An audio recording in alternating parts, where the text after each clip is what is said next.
America సంయుక్త రాష్ట్రాల చరిత్రలో అతి తక్కువ కాలం పదవిలో ఉన్న అధ్యక్షుడు William henry Harrison.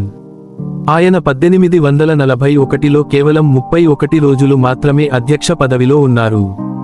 America 9వ అధ్యక్షుడైన Harrison అత్యంత పొడవైన పదవీ ప్రవేశ భాషణాన్ని ఇచ్చారు. చలిగా, తడిగా ఉన్న మార్చి నెలలో 2 గంటలకు పైగా మాట్లాడారు. వాతావరణం ప్రమాదకరంగా ఉందని హెచ్చరికలు ఉన్నా కూడా ఆయన కోటు లేకుండా, టోపీ లేకుండా మాట్లాడటాన్ని ఎంచుకున్నారు. ఇందువల్ల తాను శక్తివంతమైన నాయకుడిని అనే ఆకారం ఇవ్వాలనుకున్నారు. కానీ ఈ నిర్ణయం వల్లే ఆయన అస్వస్థతకు గురయ్యారని నమ్మబడుతోంది. ఆయనకు న్యూమోనియాగా భావించిన వ్యాధి వచ్చింది.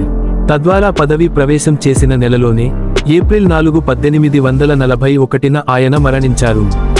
హారిసన్ మరణం పదవిలో ఉన్న అధ్యక్షుడు మృతి చెందిన మొదటి సందర్భం కావడం వల్ల అధ్యక్ష హక్కుల వారసత్వం గురించి అనేక రాజ్యాంగ సంబంధిత ప్రశ్నలు తలెత్తాయి.